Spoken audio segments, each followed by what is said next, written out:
Talk us through the results then, Ollie. Yeah, Tom, so listen, the Freedom Party, it's their best outcome so far in their history, 29% of the vote, as you outlined there. This was really at the expense of the sort of center-right, the Conservatives and the Green parties, which is a phenomenon we've seen occur, at least with the Greens across Europe, potentially, certainly in Germany and in Austria. And really for the leader of this party, Herbert Kickl, this is going to be a moment where he's going to say, we are the biggest party in Austria. It's time to enter coalition talks to take us into power. And that is going to be a very one-sided conversation because the rest of the political establishment within Austria has basically vowed not to work with him. So not only is he not expected to lead the next government, he's expected to play no part in the next government. And this is a party that has run in a sort of anti-immigration platform on the so-called Fortress Austria, this idea of really closing down the borders, and also at the same time being sort of opposed to sanctions within Russia. What that then leaves, Tom, is a situation where you have coalition building with parties that are much weaker. There are enough votes for the center-right and the center-left to build a government.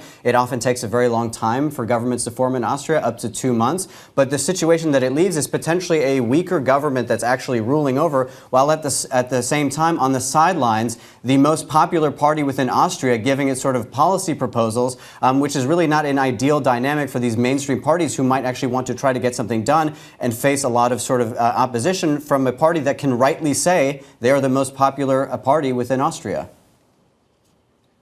And Ollie, we see echoes right now in Austria of the political changes that we've seen across France and Germany as well. What is the picture? What does this tell us about the broader shifts, political shifts at work right now across Europe?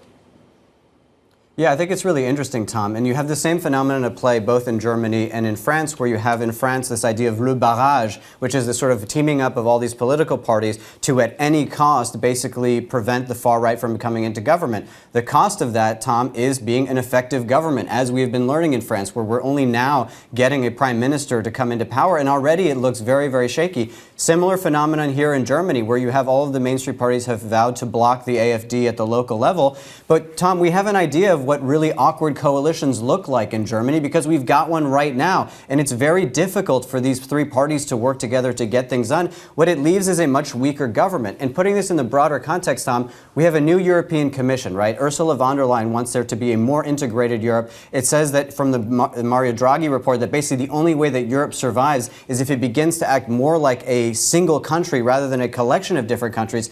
That becomes a lot harder when, one, you have weaker governments that don't enjoy the sort of full support of their population to actually get things done, and when the reason that they are weak is because you have much more nationalist, anti-establishment, and frankly Eurosceptic parties doing so from the sidelines, it's going to make it very difficult to get things done here in Europe.